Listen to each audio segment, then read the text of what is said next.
Hello and welcome back to Desert DIY. If you are new here, my name is Corey. Today I'm going to be turning this pair of chairs into a beautiful French country style with just some chalk paint and new fabric.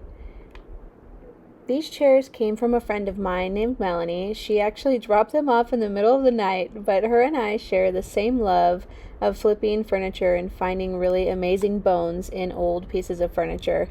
And if you're watching this, hi Melanie.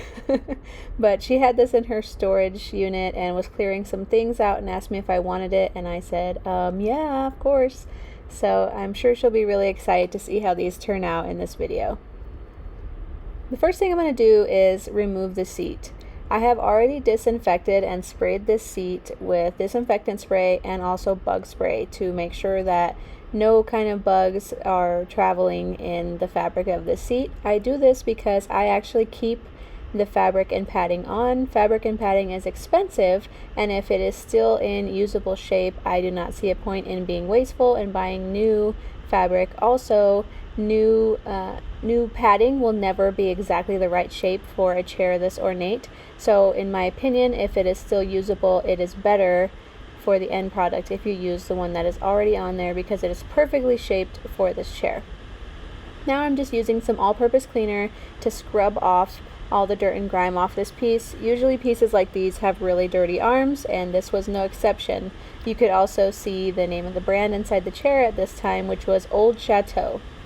The fabric I chose is from Walmart. It is the Waverly brand fabric, I believe, and it is in a gray and white ticking stripe. I love this ticking stripe. It's very farmhouse, and in this case I am going French country, French farmhouse with the style. Since this chair is so ornate, I just thought that French country style would go so well with the bones of this piece.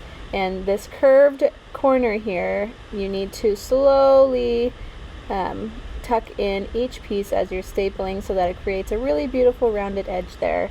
The front edges were also rounded, so I did something similar, although I didn't do exactly the same thing, and you can see how I did it in this video. It's hard to explain. It's better to just see it than to explain it. Maybe that's just the type of brain I have. I'd rather see something than hear how to do it. But I just staple each side back and forth and then kind of create a triangle and then staple that down. The chalk I'm using is a charcoal color by Rust-Oleum in the chalked version of their paint. This is not the expensive high-end chalk paint, but it still does work really well. And for the finish I was going for, I wanted it to be very distressed, so I only did one coat, and that allowed me to sand it down later easier with less force to get that distressed look because I wanted it to look antique. And I always paint my pieces upside down. Would this even be Desert DIY if you're not seeing me paint a piece upside down first whenever I'm starting a project? Sometimes I will be in a rush and forget to do this, and I immediately regret it. I always do this because, as you saw what I just did, I immediately went from painting the bottom to painting the top without having to wait for any parts to dry.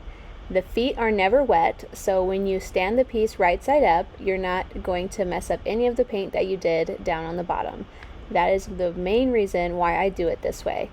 It also just makes it go by quicker. I feel like it saves the best for last. Does anybody do that, kind of like a reward system for yourself?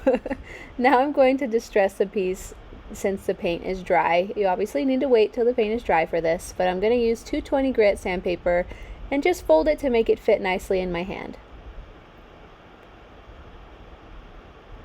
When I sand to distress, each piece is going to be different. For this piece, I wanted to really show off all the details, so I sand all of the edges of every detail on this piece. So it took me a little longer to distress this piece just because there was so much detail, but it stands out so much when you do this. Once I'm done with that, I take them outside and I put on a blower attachment onto my compressor, my air compressor, and I just blow off all the dust. Like I was saying, this piece has a lot of detail, so it would have been way too hard to use a rag to get the dust out of all the nooks and crannies. And for that same reason, I'm going to be spraying on my polyacrylic clear coat finish on top, because if I had done this with a brush, there would probably be a lot of drips in all of the little nooks and crannies on this piece. It would have been way too difficult and time consuming to do this with a paintbrush. It is possible, for those of you who do not have a paint sprayer or air compressor, you could do this with wax or with a paintbrush and putting on poly, but it just is very time consuming, and a mom of 3, I do not have time for time consuming things. And I chose a semi-gloss, 1, because that's what I had on hand, and 2, because I like for my chairs to be durable. I don't want it to be to where you can't clean it. Like you saw how nasty dirty the handles were before.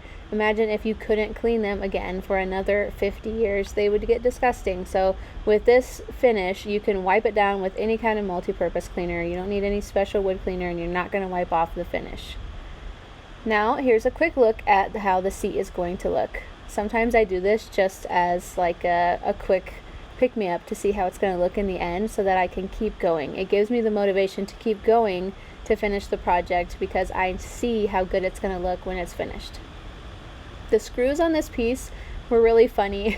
2 of them were Phillips head and 2 of them were flathead, and that's just one of the many reasons why I love flipping furniture like this, because everything has its own character. You never know what you're going to find, and I wouldn't change that for anything. I think that just is part of the story of this piece, and changing it would be pointless. Here is how it turned out. I love these chairs, how they turned out. They're so beautiful. The camera and lighting is not doing it justice. I didn't have a nice area to stage them just because I have so many other projects in my sunroom right now, but they are a beautiful charcoal color, and the wood really pops in person. You can see all the little edges and details of the piece, and I traded these 2 chairs for a headboard from a friend of mine. Thank you so much for watching, and if you liked what you saw, don't forget to hit subscribe, and I'll see you next time. Bye!